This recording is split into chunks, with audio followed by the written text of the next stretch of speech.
Hi, and welcome back to the Maybe I Can podcast. I'm your host, Debbie Weiss, and thank you so much for joining me today. I'm excited to talk about taking action today because so many of us get stuck in our heads and we have these great ideas and these great dreams and plans. But if we never take action, which a lot of us don't, because as Harry Truman said, imperfect action is better than perfect inaction. And a lot of us are waiting for it to be perfect or to know all the steps. And so we are just paralyzed. That's not what we want. So I've got 5 hints to help you take action. But before we dive in, I want to share with you something I'm very excited about. I am launching a small group coaching program for women called Sprinkle Forward. It's going to be an 8-week session that starts July 8th. We're going to meet every week except 1 week in July when I'm on vacation. I don't know that exact date. And right now until June 8th, the wait list is open. By signing up for the wait list, all you're doing is giving yourself an opportunity to get preferential treatment on getting into the program because I am limiting the number of participants. That's the first thing. And the second thing is that you are going to be offered quite a sizable discount. Now, signing up for the wait list doesn't commit you to anything. It doesn't mean that you're saying you're 100% going to join. It's just giving you those opportunities.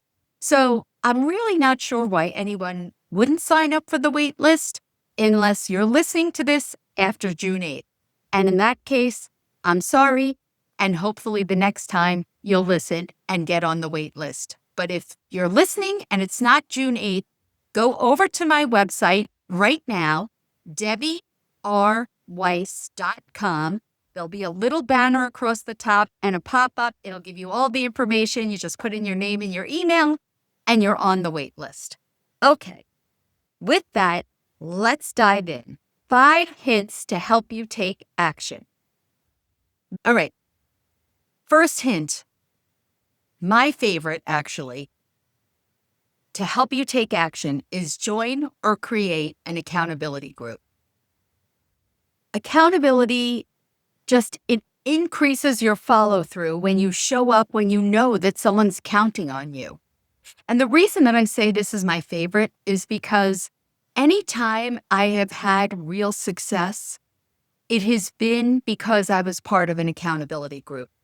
Whether that was losing weight with Weight Watchers back in the day where you actually had to show up in person, got to know the other people in my Weight Watchers group. And if I wasn't there, they'd reach out and say, "Where were you?" And they'd cheer me on if I was successful. And they'd give me a hug if I wasn't, because they could relate to everything that I was feeling because we joined this group for the same reason. It also helped in business. One of the first things I ever did was join a mastermind. And each week you had to show up kind of like doing the tasks. And you would meet in small groups and share what you did, what you learned. And then I got to know the people, and same kind of thing. They would hold me accountable. In order to write my first book, actually my second one too, I was still part of that same small group of first-time authors who were there to support one another.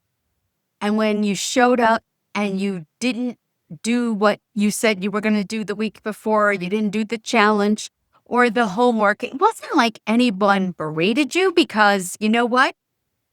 They were going to wind up doing the same thing next time. It wasn't that. It was just that it's this little extra nudge that you think to yourself, oh, crap, they're going to ask me if I wrote 3,000 words this week. It's not really like a threat. It's almost like, yeah, it would be very nice if we could all hold ourselves accountable. And I think for certain things we can. But this just is an extra level. And sure, you could be that person who joins the group and then pays the money and doesn't show up, who's losing there, right? Yeah, that's always an option. You could be a dropout, but if you spend the money, if you spend the time, if you are feel like joining something, it's for a reason, right? Because you know that this is going to help move you towards your goal. This is why I created the Sprinkle Forward group. Now, I've already told you about it 2 seconds ago, but I'm just telling you that right now I am a part of a small business mastermind. Actually, I think I've been a part of the same group maybe since October. And I look forward to that group. We are all supporting each other. We have an app where we can talk during the week and tell each other what's going on, where we're struggling, celebrate our successes. And then I look forward to seeing those people. And I look forward to what the leader is going to teach us and how that will help catapult me to, the next level and all the things. I found that when I don't have that, when I'm not part of a group, it's almost like I feel lost out here on this little island of my own. And it's just not the same. It's not the same as sharing the journey with someone and all having the same common goal and the same struggles. And obviously not exactly, but, in the general area. Now, maybe that's not you, right? My friends told me I'm a groupaholic. I don't know if that's a word in the dictionary or they made it up. I'm a groupaholic. Maybe you're not. Okay, so then that brings me to hit number 2. Same idea. Find a mentor or a coach. I also, when I first, several years ago, kind of broke out into my own business outside of my insurance agency, I hired a coach. 1, because I had no idea what I was doing. And what's the best way to 10x your growth is by hiring someone who's already walked the walk. And it's the same thing in the accountability groups, right? That's why you're joining the group, that particular leaders group, because they've been where you are now. And you want to know, well, heck, what did you do to get yourself from point A to point B?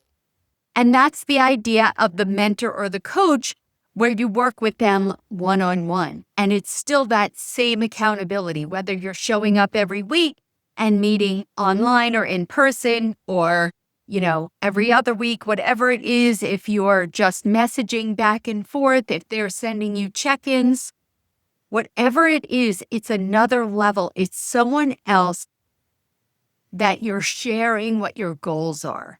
You're sharing what actions you're going to take. And they're going to come back to you and say, well, how did it go when you did A, B, and C?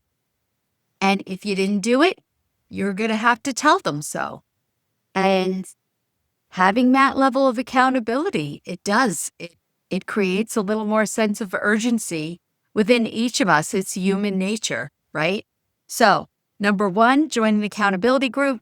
2, you don't like groups, hire a coach or a mentor.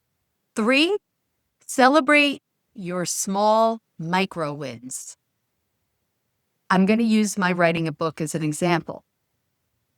Am I going to wait until I wrote the whole book to say, yay, look at me, I wrote a book?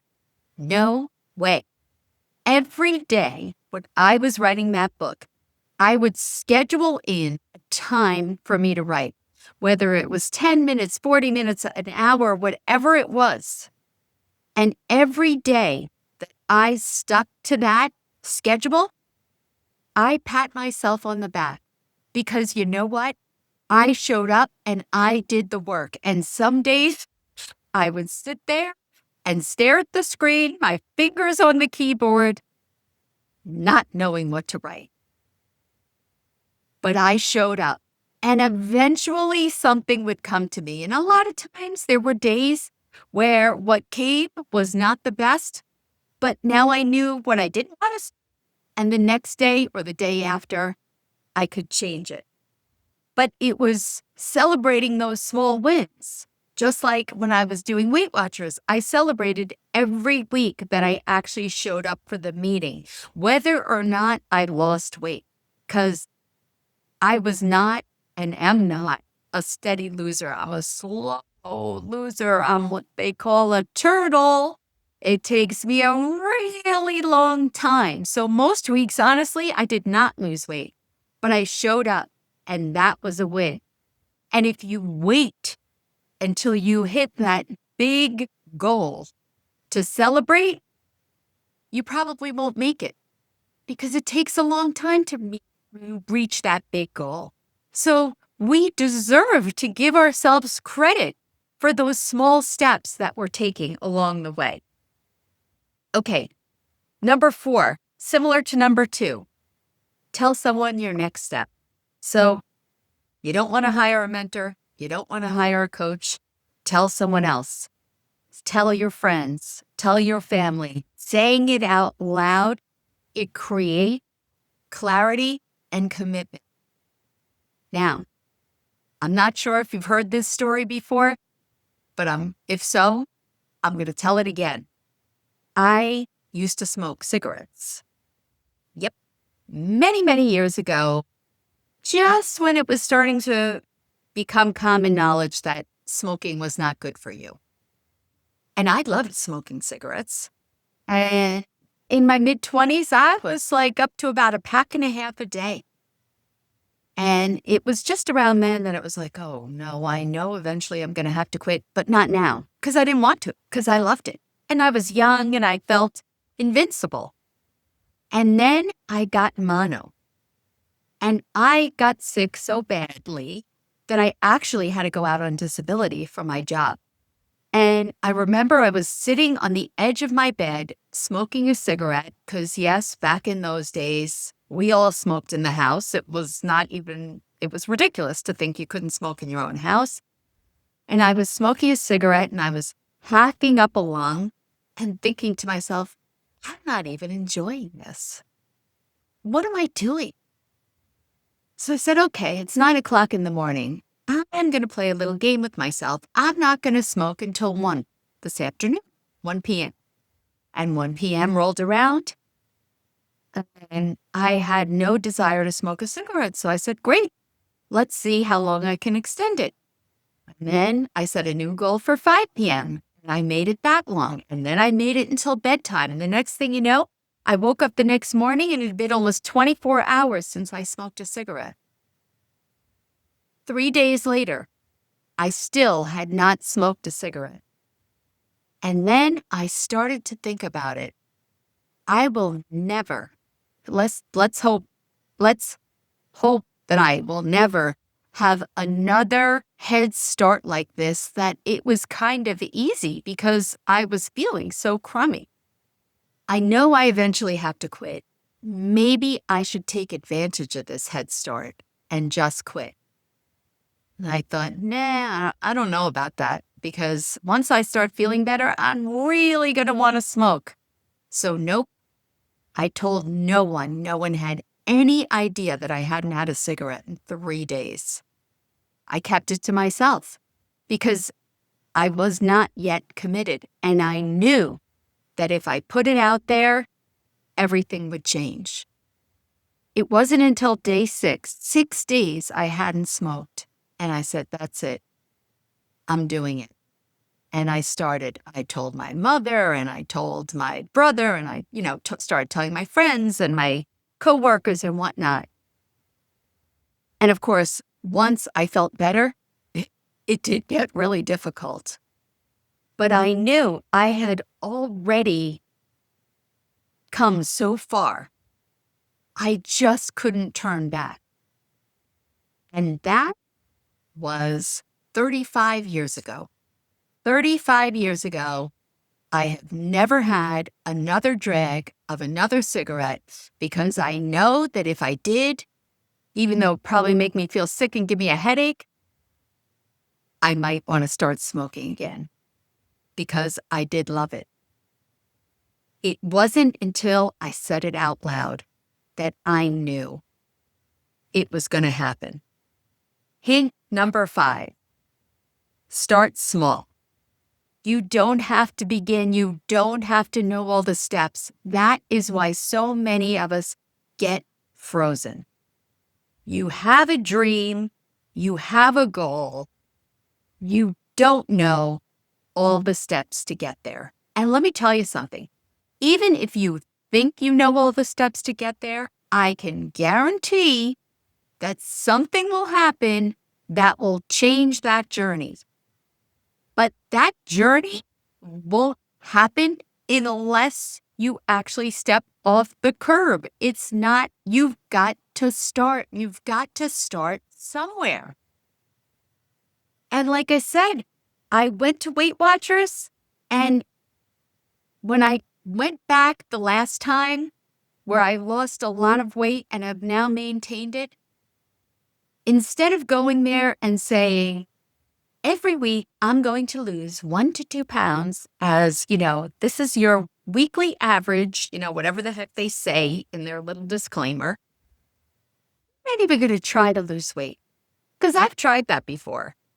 And I've been successful, but I haven't been successful keeping it off. So all I'm going to do to start, I'm just going to show up for the meeting every week. I'm not going to track my food. I'm not going to exercise. I'm not going to worry about drinking water. None of the things. I'm just going to do one small thing, which is show up every week. And that's what I did. Whether you want to clean out your closet, start with one section. Start with 5 pieces of clothing you look at. Because I'm telling you, once you do that, you're like, oh, that wasn't so bad. You look at 5 more pieces, and then you look at the clock, and it's only 10 minutes has gone by, and look at how much better you feel, because now you've looked at 10 pieces of clothing, and you've made the decision, keep, garbage, donate. And what felt like a monumental task no longer does. And it fuels you on, right? I can't say enough about starting small, because usually the big goal just feels too overwhelming, and that's when we get frozen. All right, so to recap, 5 things to do to help you start taking action. Even if you don't feel ready, I want you to be sitting there thinking, where do I need to make a change? What is a current goal of mine that I haven't really been moving towards? And think, which one of these are you going to use? Join or create an accountability group. Find a mentor or a coach. Celebrate micro wins. Tell someone your next step, or start small. And you know what? As I say it, it's not one or the other. Most likely, it's a combination of some of them. Every step counts. And don't forget, one last reminder, you only have until June 8th to join the wait list for the Sprinkle Forward group coaching journey. Okay? There's no pressure, no commitment. Do it so that you get the discount and you get in if you decide to join. Okay? I want you to DM me at debbie.r.weiss and let me know, what is one small action that you're going to take today? You are more than ready.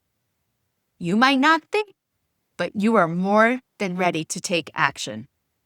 So let's go, one sprinkle at a time. You've got this. See you next week.